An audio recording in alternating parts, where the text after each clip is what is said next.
Hello guys, welcome to another reaction vlog. ഇത് reaction ഒന്നുമല്ല, just Ambani വെഡിങ്ങിനെ പറ്റി ചുമ്മാ കണ്ടത് നിങ്ങളായിട്ട് ഷെയർ ചെയ്യാന്ന് വെച്ചു. ഇപ്പം ഇൻസ്റ്റഗ്രാം തുറക്കുമ്പോഴൊക്കെ റീൽസ് ആണ്, അംബാനി വെഡിങ് റീൽസ് ആണ്. അപ്പം അതൊന്ന് കണ്ടിട്ട് നമ്മുടെ റിയാക്ഷൻ ചുമ്മാ ഒന്നുമില്ല, വലിയ ബേസിക് ആയിട്ടൊന്നുമില്ല, ജസ്റ്റ് കണ്ടപ്പോ ഒരു ദ്വര അത് കാണാൻ ഒന്നുകൂടെ കാണാൻ. അത് റീൽസ് വന്നോണ്ടിരിക്കുന്നതുകൊണ്ട് നമുക്ക് ഭയങ്കര രസം കണ്ടോണ്ടിരിക്കാൻ. കാരണം അവരെന്താണ് അടുത്ത ചെയ്യാൻ പോകുന്നത് എനിക്ക് തോന്നുന്നു തന്നെ പ്രീ വെഡിങ് തുടങ്ങിയിട്ട് കുറെ 6 മാസത്തിന് മേളിലായല്ലോ. 6 മാസത്തിന് മേളിലായി. പ്രീ വെഡിങ് എൻഗേജ്മെന്റ് ജസ്റ്റ് ഉറപ്പിക്കൽ മാത്രം കഴിഞ്ഞ സമയത്തായിരുന്നു ആ നേരത്തെ ആ വലിയത് കണ്ട റിഹാനയൊക്കെ വന്ന് നമ്മൾ ഇത് ചെയ്തായിരുന്നല്ലോ, കോൺസേർട്ട് നടത്തിയത് പ്രീ വെഡിങ്ങിന്റെ ടൈം, അതായത് എൻഗേജ്മെന്റിന്റെ ടൈമിലായിരുന്നു റിഹാനയൊക്കെ വന്നത്. അത് കഴിഞ്ഞിട്ട് പിന്നെ ഇറ്റലിയിൽ എന്തോ ഒരു ബാഷ് ഉണ്ടായിരുന്നു, പിന്നെ എന്തോ ഒരു ക്രൂസിൽ അവരുടെ എന്തോ ഒരു സെലിബ്രേഷൻ ഉണ്ടായിരുന്നു. അങ്ങനെ കുറെ കഴിഞ്ഞു. അത് കഴിഞ്ഞിട്ടാണ് ഇപ്പൊ വെഡിങ്ങിന്റെത് തന്നെ കൊറേ ഉണ്ട്, ലഹങ്ക തന്നെ കൊറേ ഉണ്ട്. നമ്മളിപ്പോ ഓരോ വീഡിയോ എടുക്കാം. അപ്പൊ ഞങ്ങള് ജസ്റ്റ് ഇങ്ങനെ എല്ലാം കൂടെ കാണുന്നില്ല, കുറച്ച് വീഡിയോസ് ഇങ്ങനെ ഞങ്ങൾ ഇൻസ്റ്റാഗ്രാമിൽ ഇങ്ങനെ കണ്ട വീഡിയോസ് ചുമ്മാ അംബാനി വെഡിങ് ഇൻസ്റ്റാഗ്രാമിൽ നമുക്ക് പ്രൗഡ് ആയിട്ട് തോന്നിയ ഒരു കാര്യം എന്ന് പറഞ്ഞു കഴിഞ്ഞാല് നമ്മുടെ അവിടെ നിന്ന് പൃഥ്വിരാജ് സുപ്രീം പോയി. എനിക്ക് അത് ഭയങ്കര പ്രൗഡായിട്ട് തോന്നി. എനിക്കിത് മോഹൻലാലും മമ്മൂട്ടി ഒന്നും കണ്ടില്ലല്ലോ. വിളിച്ചു കാണത്തില്ല, വിളിച്ചൊക്കെ കാണുമല്ലോ, വിളിച്ചു കാണത്തില്ലായിരിക്കും. വിളിച്ചു കാണുമായിരിക്കും ചിലപ്പോൾ. വിരാട് കോഹ്ലി ഒന്നും പോയില്ല, പൃഥ്വിരാജും സുപ്രീം പോയിട്ടുണ്ട്. അതെനിക്ക് ഭയങ്കര പ്രൗഡ് മൊമെന്റ് ആയിരുന്നു. കാരണം നമ്മുടെ കേരള മോളിവുഡിൽ നിന്ന് ഒരാൾ പോയല്ലോ. പിന്നെ വിളിച്ചു കാണുമായിരിക്കും ചിലപ്പോ, ബാക്കിയുള്ളവർക്ക് പോകില്ല. രജനീകാന്ത് പോയി, പിന്നെ തമിഴിന്ന് തന്നെ സൂര്യ ജ്യോതിക, പിന്നെ നയൻതാര പോയി, നയൻതാരയുടെ ഹസ്ബൻഡും. അങ്ങനെ പിന്നെ ജോൺസീന വന്നാണ് എനിക്ക് കുറച്ച് ഇഷ്ടപ്പെട്ടത്. കണ്ടപ്പോ ചിരി വന്നു. ജോൺസീന മറ്റേ ആ സ്ഥിരം സീനൊക്കെ. ഇതാണ് ജോൺസീനയുടെ വീഡിയോ കാണിച്ചത്. ജോൺസീന വന്നത് എനിക്ക് ഭയങ്കര ഇഷ്ടപ്പെട്ട ആ ഒരു ഇന്ത്യൻ അച്ചടക്കം ഇട്ടിട്ട് വന്നത്. ഞാനാണെങ്കിൽ ഇവരിടുന്ന ഡ്രസ്സ് ജുവൽസ് എന്ന് പറയുമ്പോ നമ്മൾ ഈ കല്യാണത്തിന്, എന്റെ കല്യാണത്തിന് ഞാൻ എൻഗേജ്മെന്റിന്റെ കൂടെ ഇട്ട കമ്മല് നമ്മളല്ലാതെ നമ്മൾ ജസ്റ്റ് ഫാൻസി കമ്മൽസ് ആണല്ലോ നമ്മൾ ഇടുന്നത്. പക്ഷെ കല്യാണത്തിന് നമ്മൾ ഒറിജിനൽ സ്വർണ്ണം ഇടും, പക്ഷെ എൻഗേജ്മെന്റിന് എന്തെങ്കിലും ഫാൻസി ആയിട്ടുള്ള ഐറ്റംസ് ആണല്ലോ ഇടുന്നത്. ഇവര് എല്ലാം ഡയമണ്ടും ഗോൾഡും, diamond stones, diamond yellow diamond, emerald, diamond. അതായത് ഇവിടെ മുടിയില് ബണ്ണില് ചുമ്മാ ഇങ്ങനെ നമ്മൾ കുത്തി വെക്കുമല്ലോ, കുത്തി വെക്കുന്നത് പോലും ഡയമണ്ട് കല്ല്. അതായത് മുടിയുടെ ബണ്ണിന്റെ അകത്ത് കുത്തി. ഞാനാണെങ്കിൽ എന്റെ കല്യാണത്തിന് ഞാൻ ബാക്കിൽ ഇങ്ങനെ പുട്ടപ്പ് ചെയ്തിട്ട് ഞാനിങ്ങനെ ഗൗണിന്റെ കൂടെ വെയിൽ ഇങ്ങനെ ഇടുന്ന സമയത്ത് ഞാൻ ഷീനിന്ന് പൂവിന്റെ ഇത് വാങ്ങിച്ചിട്ട് പോയി ഇങ്ങനെ ബാക്കി. അപ്പൊ എന്റെ മുടിയുടെ ബാക്കിൽ ഇങ്ങനെ ഷീനിന്റെ ഇങ്ങനെ ആയിരുന്നു. പിന്നെ കഡാഷ്യൻസ് വന്നായിരുന്നു, കിമ്മും ക്ലോയിയും. അവര് ഭയങ്കര രസമുണ്ടായിരുന്നു. അവര് വന്നിട്ട് ഓട്ടോയിലൊക്കെ ബോംബെയിൽ ട്രാവൽ ചെയ്യുന്നതിന്റെ വീഡിയോ ഒക്കെ ഇട്ടായിരുന്നു. എനിക്ക് തോന്നുന്നു എസ്കോട്ട് കാണും, ഫ്രണ്ടിൽ ബെൻസ്, ബാക്കിൽ ഇതുമായിരിക്കും. അതിന്റെ കൂടെ ചുമ്മാ ഓട്ടോ കയറിയത് കാണിക്കുവാണ്, ചുമ്മാ കാണിക്കാൻ. പിന്നെ അവർക്ക് ഭയങ്കര വോം വെൽക്കം ആയിരുന്നു 5-star ഹോട്ടലിലായിരുന്നു. അവരുടെ എൻട്രി നല്ലതായിരുന്നു. പിന്നെ അവരുടെ ഡ്രസ്സസ് എനിക്ക് 2 ഡേയ്സും അവരിട്ടത്, 2 പേരും ഡ്രസ്സിങ് ഭയങ്കരമായിട്ട് ഇഷ്ടപ്പെട്ടു. നല്ല രസമുണ്ടായിരുന്നു, നല്ല രസമുണ്ടായിരുന്നു. ആ മൂക്കി കിടക്കുന്ന കമ്മലാണോ എന്ത്? അത് ഡയമണ്ട് ആണ് ഫുള്ള്. എന്റെ പൊന്നോ, അവരുടെ കഴുത്തി കിടക്കുന്ന ഒരു ഡയമണ്ട് മതി, നമുക്ക് 10 തലമുറകൾക്ക് ജീവിക്കാം. അതായത് മറ്റേ പുള്ളിക്കാരിയുടെ കഴുത്തി കിടക്കുന്നതും നിതാംബാനിയുടെയും ഇഷാംബാനിയുടെ കഴുത്തിൽ കിടന്ന ഒരു അമ്മു ആ ചോക്കർ കണ്ടായിരുന്നു.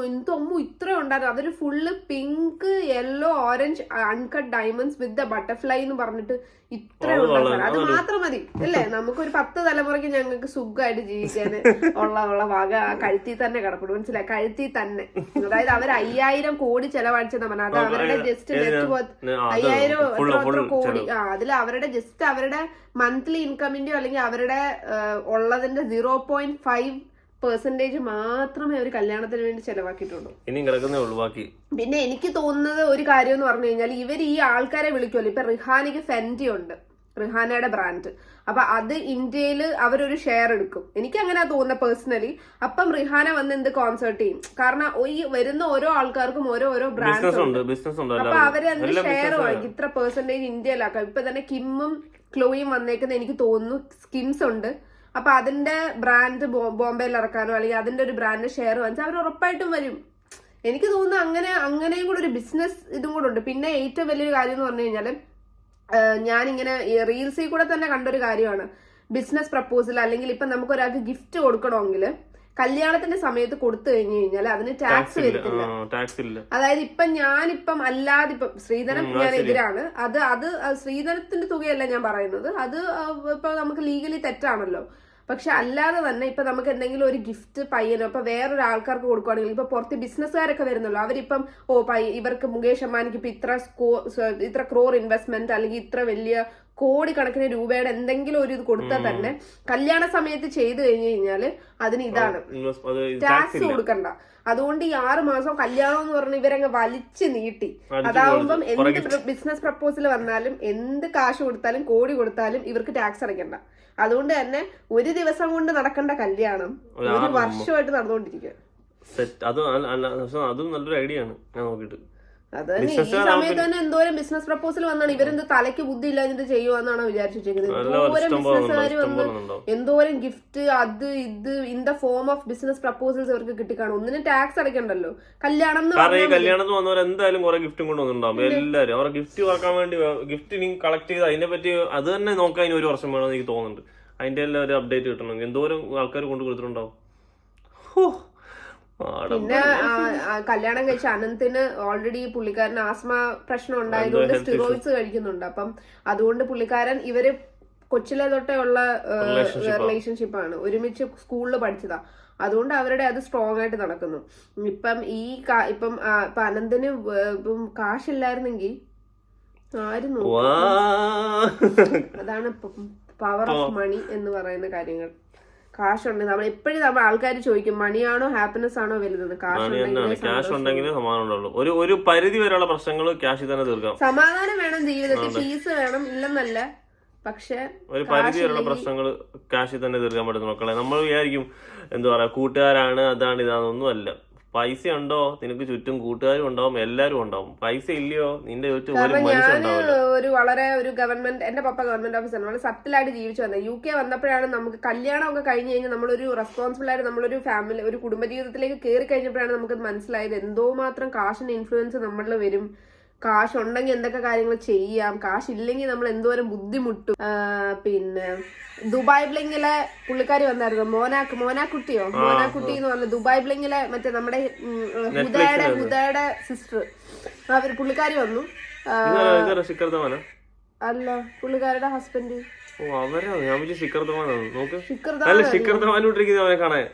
അല്ല ഇത് മോനാക്കുട്ടിയുടെ ഇതാണ്, ഹസ്ബൻഡാണ്. പിന്നെന്താണ് പിന്നെ എനിക്ക് നല്ലായിരുന്നു. ഓ എല്ലാരും സാരി ഫുള്ള് ഇതിനെ തൂക്കിയെടുത്ത് കഴിഞ്ഞാൽ മൊത്തത്തിലൊരു 100 കോടിക്കോളം വകയുണ്ട്. ഈ ഡ്രസ്സ് ഫുള്ള് ചിലപ്പോ നടക്കാൻ വയ്യ. ഇല്ല പുള്ളിക്കാരൻ ഇവിടെ വെച്ചേക്കുന്ന മറ്റേ ബ്രോച്ച് ഇല്ലേ അത് തന്നെ ഫുള്ള് ഡയമണ്ട് ആണ്. ഡയമണ്ട് അത് തന്നെ എടുത്തോണ്ട് പോയത് 5 കോടി കിട്ടും. പിന്നെ ഈ നിതാംബാനി മൊത്തത്തിൽ തൂക്കിയെടുത്തോണ്ട് പോയി കഴിഞ്ഞു കഴിഞ്ഞാൽ കോടിക്കണക്കിന്. ഈ മറ്റേ ഇഷയുടെ കഴുത്തി കിടക്കുന്ന മാല ആക്കണം. ഇത് ആകാശ് അംബാനി ഇത് ആകാശിന്റെ ഭാര്യ. അവരുടെ കല്യാണം ഇത്ര വലിയ അവരുടേത് ഭയങ്കരമായിട്ടായിരുന്നു, ഇഷയുടെ ഭയങ്കരമായിരുന്നു. പക്ഷെ അവരെ രണ്ടുപേരെ കാട്ടി ഭയങ്കരമായിട്ടാണ് ഈ കല്യാണം നടത്തി. എനിക്ക് ഇളയ മോനെ കണ്ടെന്ന് തോന്നുന്നു. പിന്നെ കുറച്ച് സ്പെഷ്യൽ ആയിരിക്കും ഇവൻ എപ്പോഴും. അതെ അതെ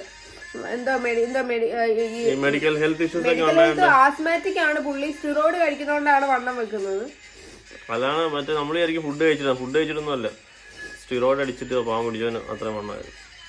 പക്ഷെ അവന് അതിന്റെ പേരിൽ കുറെ പേര് കളിയാക്കി വെച്ചിട്ടുണ്ട്. പക്ഷെ എന്തൊക്കെ പറഞ്ഞാലും ഇങ്ങനെയും ചില കാര്യമുണ്ട്. നമുക്ക് കാശ് ഉണ്ടായിട്ട് കാര്യമില്ല, നമുക്ക് ഹെൽത്തിന്റെ ഒരു ഇഷ്യൂ കൂടെ വന്നു കഴിഞ്ഞാൽ കാശ് നോക്കിയിട്ട് കാര്യമില്ല. അവർക്ക് ഈ വണ്ണം കുറയ്ക്കാൻ ആസ്തിയുടെ 100 കോടിയുടെ 200 കോടിയുടെ എന്ത് ട്രീറ്റ്മെന്റ് കൊണ്ടുള്ള വകയുണ്ട്. പക്ഷെ എന്നാലും അവർക്ക് ഇത് ചെയ്യാൻ പറ്റാത്തതെന്ന് പറഞ്ഞാൽ നമ്മുടെ ഹെൽത്താണ്.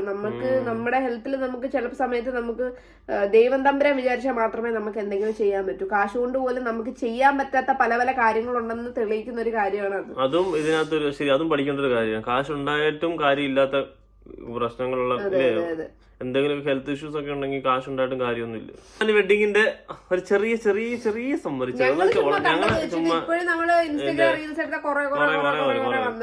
അപ്പൊ നാളെ ഞങ്ങൾ ഇതിന്റെ ബാക്കി റിയാക്ഷൻ ഉണ്ടാവും. എന്തെങ്കിലുമൊക്കെ വീഡിയോസ് ഞങ്ങൾ ഇനി കാണുന്നുണ്ടെങ്കിൽ നിങ്ങൾക്ക് എന്തെങ്കിലുമൊക്കെ ഉണ്ടെങ്കിൽ നമുക്ക് അയച്ചു തരാം.